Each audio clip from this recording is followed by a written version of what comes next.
Bam, we're live. Welcome to day 21 of this 30-day AI prompt challenge for remodelers. Glad to have you all here. Let's get into it. We are just moving along. This is day 21. Boom. Let's get over it. All right. So again, we're doing the 30-day AI prompt challenge for remodelers. And each day I give you a new prompt that you can use inside your remodeling business to help scale, right? This is for those of you that are currently like at the self-employed state, or even those of you that maybe have, you're hitting 1 to 3 million a year and you're like, how can I use AI to grow my business?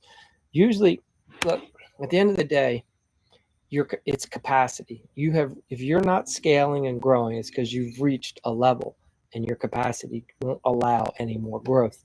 And that could be from a physical standpoint, you just need more of you, right? More people. Could be from a mental capacity. You're at a place where you have to learn new skills. So part of what we're trying to do here every day is give you a new AI prompt you can utilize in your business to take it to the next level. Now, we have been following the pillar system of the Remodeling Academy, and now we're at pillar 5. So we're going to talk about a little bit of marketing and advertising. And for those of you in the remodeling business, it's important that you understand what an ideal client, or as some of us will refer to, your client avatar.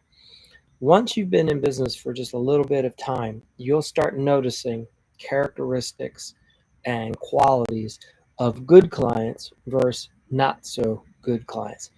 And ideally, what you'll do is you'll build a profile around the ideal client. So, for instance, let's say you've done 10 jobs and you had this one job that was just horrible. You had 3 or 4 jobs that were okay, right? You had 3 jobs that were good, but you had this one client and they were amazing. So, what you'll start doing is building a profile of that amazing client. Like, what made them so good? And then your other good clients, what is it that made them good? Do they have a certain level of income? Or do have a certain level of education? Do they live in certain neighborhoods? All right. And then that's how you start building your ideal client, because once you've had time and experience, you start saying, no, man, these are the type of people I want to deal with all the time.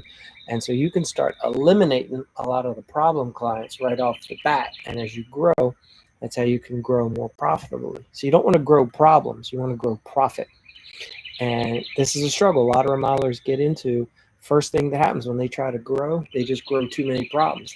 And then these are the guys that you'll see in the chats and in the Facebook groups, and they're the ones saying, nah, you can't do that. That never works. Best thing I ever did was fire everybody. Best thing I ever did was just go out on my own. And these are guys that meant well. And believe me, at one point, they really wanted to grow. And you know what? They got frustrated and they got fed up because they learned that they didn't know how to grow. And then the reality of, I don't know what to do, hit them. And they said, the only thing I do know how to do is to scale back.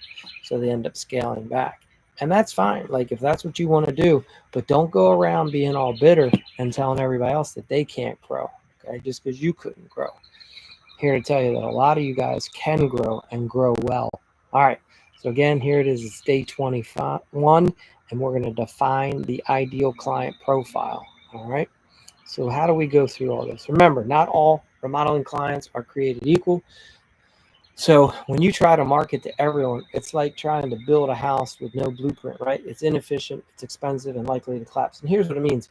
You don't want to be sending your message out to everybody, right? If you build fences, you want to find a niche. Man, we really do this type of fence. We do it really well. And you don't want to be running around town giving estimates to this person and that person. You want to find your ideal client. So I have found that when you talk to contractors that have been in the game for a while, they know. They might not know what an ideal client is in the sense of a client avatar, but when you ask them, hey, who is it that is your best client? They can rattle off like 5 people. And when you break them down, they almost all have the same characteristics. Like, you could clone that and and say, this is the ideal person that we want to deal with. That's what we're trying to do here. All right. So you want to find people, they value your process and craftsmanship. They respect your pricing and timelines, right? They refer you to other clients like them, and they're just a joy to work with most of the time. So instead of saying, like, if you ever marketed yourself, don't put we do everything for everyone, right? No. We want you to define a subset, a clear ideal client avatar. And this is going to be like what we call the foundational piece. This is how all your marketing is going to start being smart marketing. And it's going to start helping you dial in really good clients. You focus your messaging, you weed out the bad fit, right? You get rid of those leads early in the process, send them to your competition, you charge what you're worth, and you build a business that attracts the right kind of attention. I want you to think about this. If you only have so much time in a given year, if this year you're only going to be able to complete 20 projects, you want to make sure that all 20 are with the ideal client. You don't want half of them with the best client and half of them with the horrible clients. Send those leads to your competition. Have your competition so busy with the bad leads that you can focus then on all the good leads. All right. So what we're going to do here is we've talked about this frequently here, the ARI method. And for those of you that are new, that's Remodeling Academy specialty. It's called the Applied Relational Intelligence. So we teach this process. It's the importance of you understanding the people is more powerful than trying to learn all these fancy tricks for selling and persuading. No, you just want to learn people and understand personality styles and what motivates people, right? So that's why we pair a marketing strategy with becoming aware of a person's personality. I call it personality awareness, right? And we've defined like 12 homeowner archetypes to help you. So I've come up with this after like 20 plus years and doing hundreds, if not thousands, of sales calls in people's homes to sell remodeling services. And I started noticing a bunch of commonalities, right? Mr. and Mrs. homeowner over on this side of the street, I noticed that this was really important to them. And this is what made them go over the edge to buy from us. And then this homeowner over here, I noticed that these were the characteristics of them. And this is what I had to do in my presentation to get them over the edge so that they would purchase. And over time, I've been able to classify that for you so that you can recognize early on in the process, and then you're speaking the proper language. So you want to spot these patterns in the behavior and buying decisions early in the process.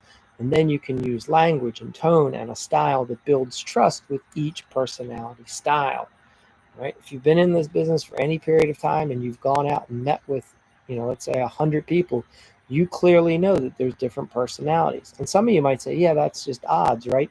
You'll go out and the average person is going to do really well with a third of the people they meet with because they align naturally with that personality style.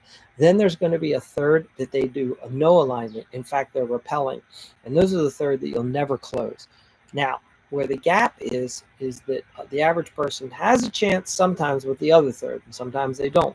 What we teach here at the Academy is there is a way that if you can adjust early enough in the process, you'll be able to sell to any personality style, but it requires you being aware of their personality style and then changing your delivery style to match their buying style.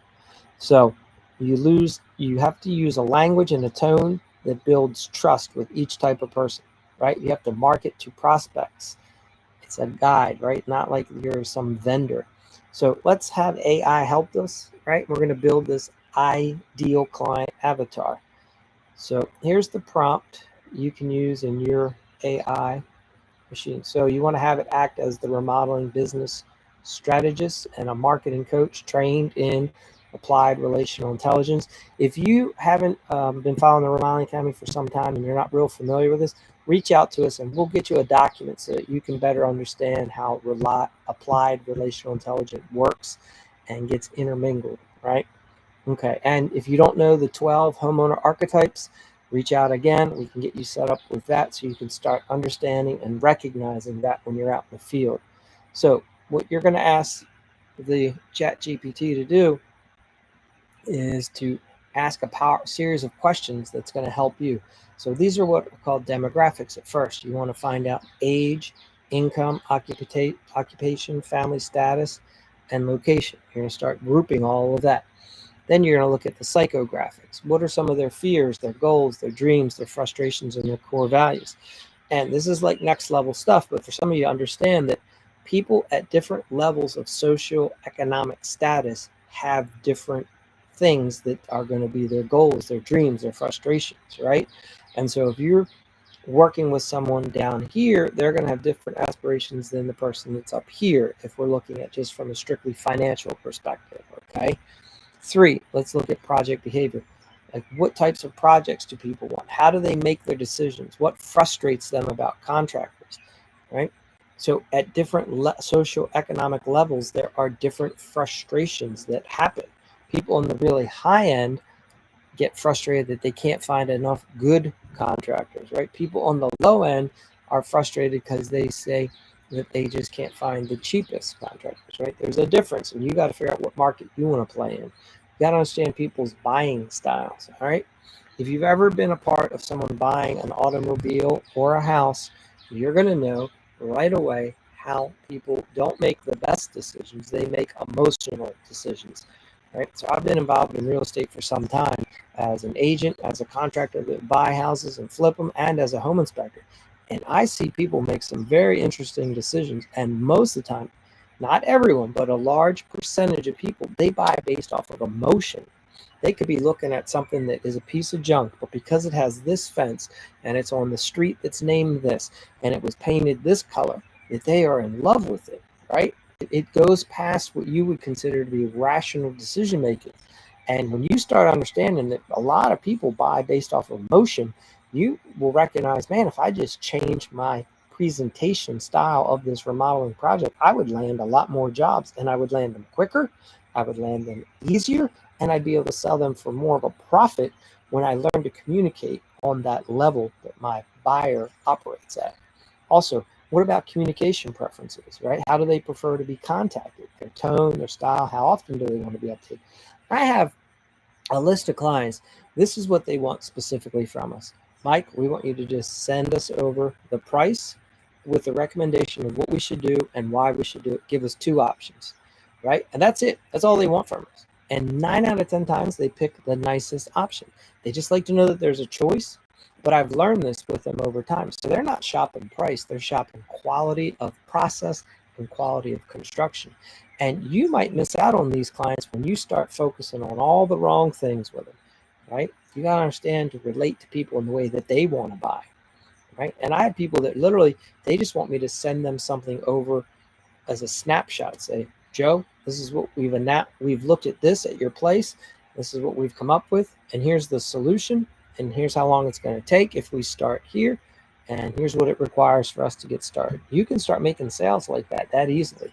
All right, we're going to look at other things here. We're going to look at personality traits based on the 12 homeowner archetypes. What attitudes, quirks, or emotional tendencies do they show during the remodeling buying? We should add process there. We also want to look at marketing triggers, like what words, phrases, or emotional appeals would attract or repel this client in ads, emails, on a website, right? You got to understand, that's why you want to have more than one advertising campaign, because you might put out one postcard or have one door hanger, and that's going to appeal to one certain type of a personality. Well, you might need to create a second one and intermix those, because sometimes that one's going to appeal more to the other buying style. So based on your responses, you'll be able to create a clear, concise, ideal client avatar that you can use to guide your brand, messaging, advertising, strategy, and client qualification and sales script development. So you consistently attract the clients, right? So when we talk about demographics, again, it's their household income, what's their home situation? Do you deal with a lot of starter homes, forever homes, retirement home people? What is it? Is this their second home? Do you deal with just people in the vacation home market? What about their family? We found in our market, our best client was someone whose kids were just off into college or had just graduated or were done college. If they were still at the high school level, and these people were still saving a lot of money and they were still sacrificing. But once we got past that stage, or as soon as they were about to graduate from high school, that was a good time to get in there. Also, people that are just having their first child or two, they might need to expand something in their home, right? So you could have more than one demographic that you might have to hit at times. All right. So we've talked about the psychographics, the buying behavior, the marketing. All right. So listen, at the end of the day, understand this. A lot of you don't need more leads. You just need more of the perfect, proper lead. and you have to figure out that way to weed the lead faster, right? Because when you get clear on who your remodeling business is for, everything else gets easier, from pricing to sales scripts to the job site experience, right? To you being able to recognize when a client calls in over the phone, you can weed them out very quickly to figure out who are you going to spend time with and who are you not going to spend time with. So let's stop the screen share. All right, guys. Thanks so much for tuning in for day 21 of the 30-day AI Remodeler Prompt Challenge. And good things here. So go back and watch any of the videos that you've missed. And again, always reach out if you have any questions, got something specific you want some help with. Hopefully at this point you're very up to date and you definitely understand the importance of putting good content into your prompt so that you get good responses out. All right. Hope you all enjoy and have a good one. We will see you tomorrow.